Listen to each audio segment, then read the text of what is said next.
이번 주 강단은 전도자의 선택이라는 제목이었죠. This week's pulpit message was titled The Evangelist's Choice.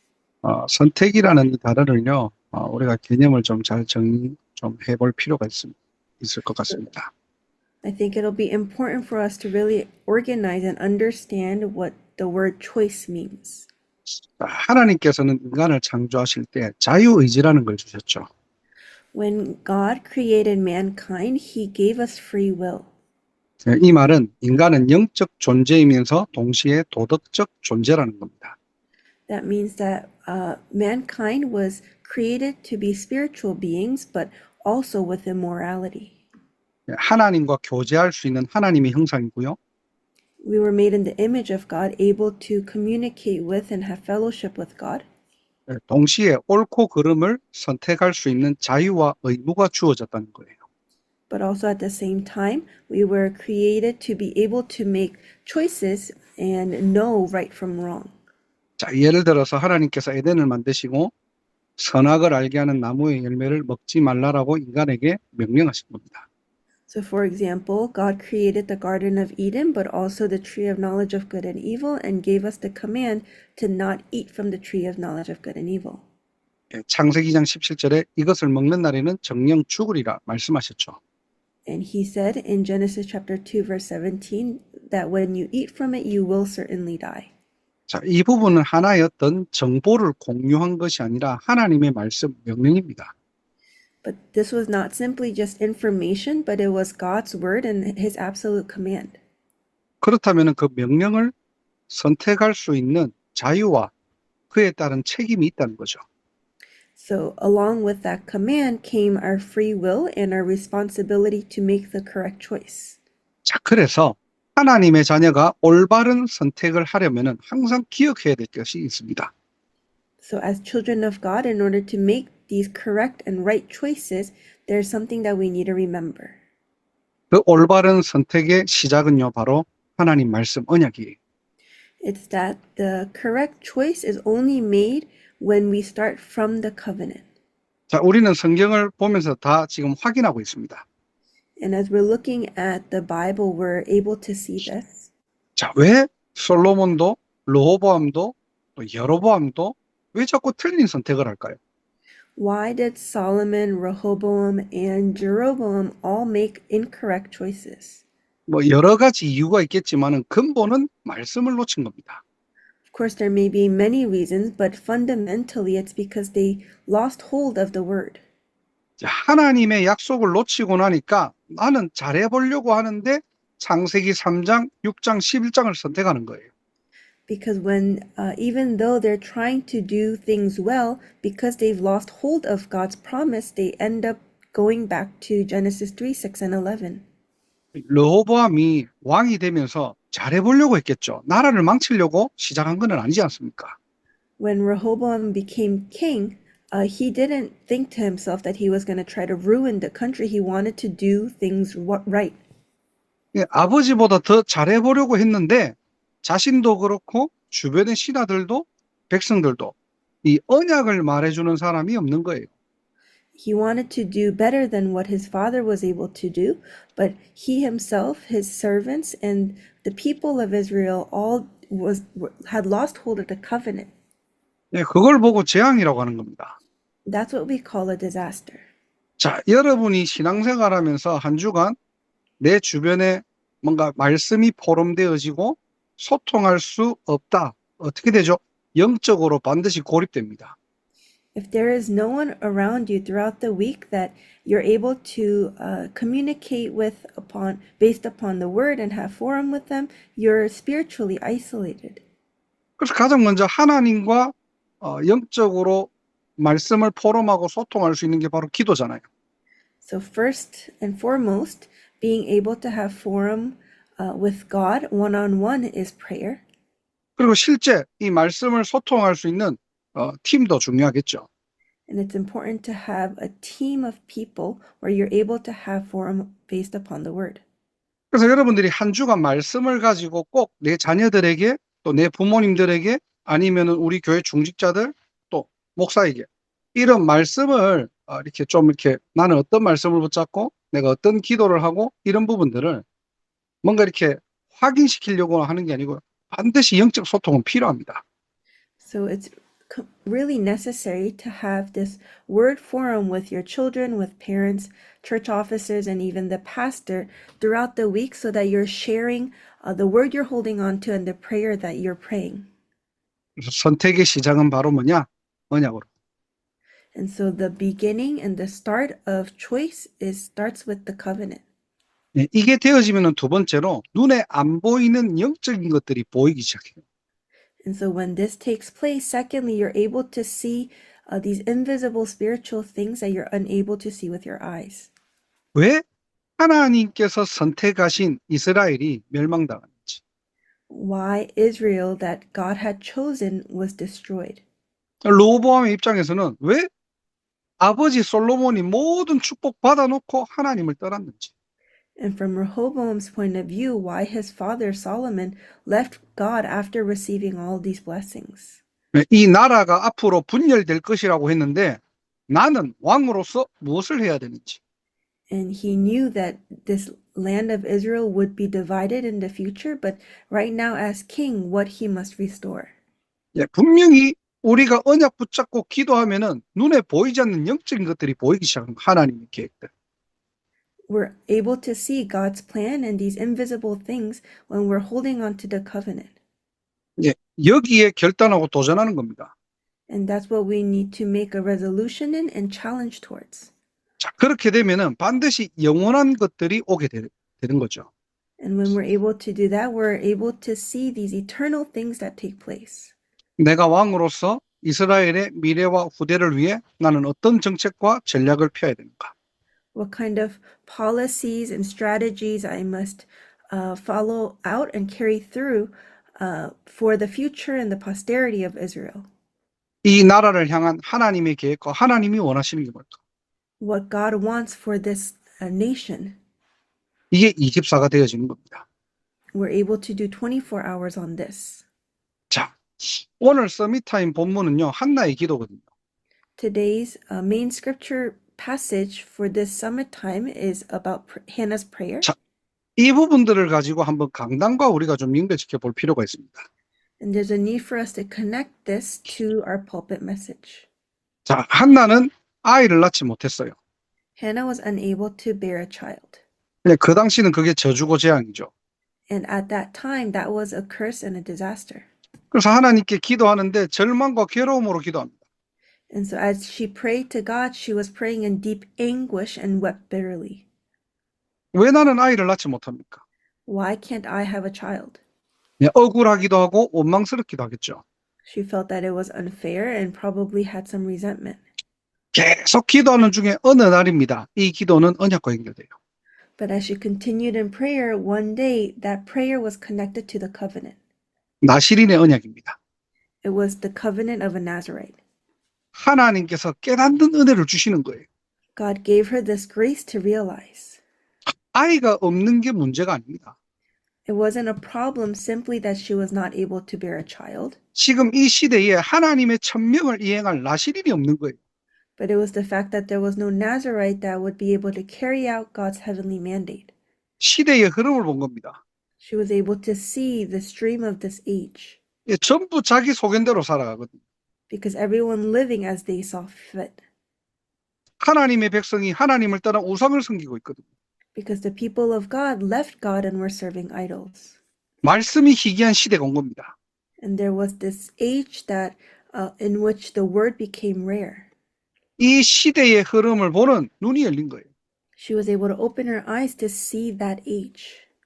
자, 하나님께서 태의 문을 열고 아이를 낳게 하시죠. 그 인물이 사무엘입니다. That's when God opened her womb and she was able to bore a child, and that child was Samuel. 그런데 아이를 낳은 게 끝이 아니에요. 그 뒤가 더 중요합니다. But it wasn't just that she was able to have a child, but what was more important came afterwards. 한나가 나실인의 언약을 깨달았다는 그 증거가 뭐냐? 한나는 끝까지 뭐를 했느냐? 언약을 선택했거든요. The evidence of Hannah really understanding this covenant of a Nazarite was that she was able to continue to hold on to this covenant.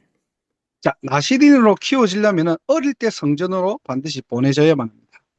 And in order to be raised as a Nazarite, they needed to be sent to the temple at an early age. 몇 살인지 성경에 정확하게 기록되어 있지 않지만 신학자들은 한 3살에서 5살 정도로 추정을 해요. So it doesn't record in the Bible at what age exactly Samuel went to the temple, but theologians suspect that it was between the ages of 3 and 5. 자, 이때가 되면은 이제 이제 성전으로 보내지는 겁니다. And it was around that age that they had to be sent to the temple. 근데 문제는 엘리 제사장 밑으로 보내져야 돼요. But the problem is that he needed to be sent under the priest Eli. 이 제사장이 어떤 제사장입니까? What kind of priest was he? 영적으로 묻어질 대로 묻어진 사람이에요. He was someone who had become so completely spiritually dim. 그리고 그 가정, 그 아들들은 말할 것도 없이 타락한 상태고요. And his family and his sons had become completely corrupted. 현실적으로 거기 잘못 보냈다가 나시리는커녕 더 타락하면 어떻게 합니까? Realistically speaking, it wasn't even a problem of him becoming a Nazarite, but that he may be even more completely corrupted. 아니 어려서 아직 판단력이 서지 못하는 그 아이가 잘못 배우면 어떡해요? Because he was so young that he may not understand right from wrong. 지금 한나는 그런 곳에 지금 아이를 보낸 겁니다. But Hannah had sent her child to a place like that. 언약으로 시작하지 않으면 절대 불가능입니다. If she hadn't started with the covenant, it would have been something completely, absolutely impossible. 우리 아이가 어떤 아이인데 나시린으로 앞으로 키워야 돼. How important is my child? He needs to grow up as a Nazarite. 한나는 환경을 선택한 게 아닙니다. 언약을 선택했어요. But Hannah didn't choose a surrounding or an environment, but she chose this covenant. 이 선택은 시대의 인물을 키우는 시대 전환점이 되는 것입니다. And this choice became a turning point for the age to be able to change and save that age. 그래서 우리가 항상 생각해야 될 것, 우리의 시작은 언제나 강단. And so we need to always remember that our start needs to be with the pulpit. 그래야지만이 선택이 달라져요. And only then will our choices change. 자, 오늘도 내게 주신 하나님의 말씀을 붙잡는 시간이에요. And even today, it's a time to hold on to the word that God gave to me. 말씀으로 출발하는 시간입니다. And it's a time to start with the word. 오늘도 서밋타임을 통해서 이 언약의 흐름 속에 있게 되기를 주님의 이름으로 축복합니다. I bless you in the name of the Lord that even through the summit time that we would be able to stay within the stream of the word. 이 속에 있으면 내가 조금 잘 몰라도요. 하나님께서 자꾸만 깨닫는 은혜를 주신다니까요. Because when we stay within this stream, even though I may be a little bit lacking, God will allow me to realize. 자, 큰 두 번째로 이 언약 안에서 자란 사무엘은 어떤 은혜를 받았습니까? And so secondly, what kind of grace did the Samuel who grew up within this covenant receive? 생각지도 않은 은혜가 계속 임하게 되는 거예요. These unthinkable grace that continue to come. 사무엘상 3장 19절에 보니까 사무엘이 말이 한마디도 땅에 떨어지지 않았다라고 하죠. In 1 Samuel chapter 3 verse 19, it says that none of Samuel's words fell to the ground. 이 말은 단순하게 모든 말이 성취되었다는 말도 있지만은 놓쳤던 하나님의 주권이 다시 이스라엘에게 임했다는 말이에요. So it's not simply that his words were all fulfilled, but it also means that God's sovereignty had come upon Israel once again. 사무엘이 하는 말과 선택은 하나님도 인정하셨다는 말입니다. It means that Samuel's words and choices he made was accepted by God. 사무엘의 말 한마디가 영적 흐름을 바꿨다는 말이에요. It means that Samuel's words changed the spiritual stream. 그리고 사무엘상 7장 13절에 보니까 사무엘이 사는 동안 전쟁이 그쳤다고 돼 있죠. And in 1 Samuel chapter 7 verse 13, it says that throughout Samuel's lifetime, the Lord's hand was against the Philistines and that the war ceased. 단순한 평화를 말하는 것이 아니라 영적인 회복을 의미하는 것입니다. It was not simply a time of peace, but spiritually they were restored.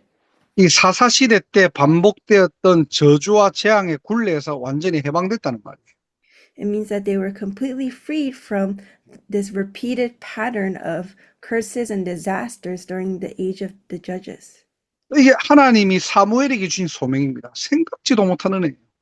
And this was the unthinkable grace that God allowed to Samuel for his calling. 자, 그러면서 사무엘상 7장 5절에 보니까 미스바 운동이 나오죠. 모든 이스라엘 백성들은 미스바로 모여라. And in 1 Samuel chapter 7 verse 5, the Mitzvah movement comes out where Samuel tells all of Israel to gather at Mitzvah. 그러면 사무엘이 말합니다. 내가 너희를 위하여 여호와께 기도하겠다. And then Samuel says, I will intercede with the Lord for you. 네, 저와 여러분들이 오늘 이 시간 언약 붙잡고 가문을 두고 교회를 두고 여러분의 현장을 두고 기도할 때요. So when we take this time to hold on to the covenant right now and pray for our family line, our church, and our field, 하나님은 여러분의 현장에 미스바 운동이 일어나게 하신다니까요. 그게 하나님의 방법입니다. God will allow this mitzvah movement to take place, and that is God's method. 우리는 그냥 언약 붙잡고 기도했을 뿐인데 All we did is hold on to the covenant and pray. 하나님은요, 여러분과 여러분의 현장에 생각지도 않은 은혜를 계속 주신다니까요. But God will give us this unthinkable grace to us and our fields. 여러분 때문에 저주와 재앙이 무너지는 여러분의 인생이 되기를 주님의 이름으로 축복합니다.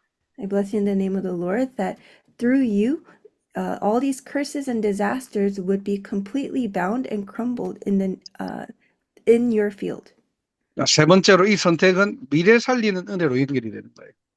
And thirdly, these choices will be connected to saving the future. 자, 아직 보지도 못한 미래를 하나님께서 준비하시고 사무엘을 보내시는 겁니다. God already prepared this future that he did not know and then sent Samuel ahead. 네, 이걸 보고 사명이라고 하는 거죠. That's what we call a mission. 아직 오지 않았지만 내게 주어진 거예요. Even though it hasn't come yet, it was given to me. 그리고 하나님은 가장 중요한 다윗이라는 인물을 사무엘에게 붙이십니다. And then God attaches David, who was most important, to Samuel. 사무엘상 16장 13절에 보니까 그날 이후로 여호와의 영에 크게 감동되니라. In 1 Samuel chapter 16 verse 13, it says, From that day on, the Spirit of the Lord came powerfully upon him. 한마디로 사무엘이 가지고 있던 천명, 소명, 사명이 다윗에게 각인되는 시간입니다. So in other words, it was a time for the heavenly mandate, calling and mission that Samuel had to be imprinted in David. 자, 우리가 왜 세 가지 뜰을 놓고 계속 기도합니까? So why are we continuously praying for the three courtyards? 미래를 향해 후대를 위하여 정말로 그 렘넌트 한 명 한 명에게 천명과 소명과 사명이 각인시켜야 돼요. It's for our future and our posterity and for this heavenly mandate, calling and mission to be imprinted in the next generation.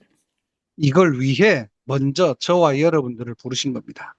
And for this work, God has called us ahead of time. 이 비밀을 실제 전달할 수 있는 렘넌트 망대가 필요한 거예요. And that's why we need this remnant, a partisan of the remnant, to be able to relay this. 세 가지 뜰이라는 장소도 중요하겠지만은 이 내용을 전달할 수 있는 한 사람이 필요한 겁니다. So the location and the place of the three courtyards is important, but we need that one person who is able to relay this to be raised up. 오늘 이 시간 여러분들이 언약 붙잡고 기도할 때 미래 살리는 은혜가 임하는 날이 되기를 주님의 이름으로 축복합니다. And I bless you in the name of the Lord that as we hold on to the word and pray at this time, that the blessing to save the future would become upon each and every one of you. 이 축복을 실제 준비하고 누리고 성취하는 우리 모든 보스턴 임마누엘 교회가 되기를 주 예수 그리스도의 이름으로 축복합니다. And I bless you in the name of the Lord Jesus Christ that we would become the Boston Emmanuel Church that is able to enjoy this blessing.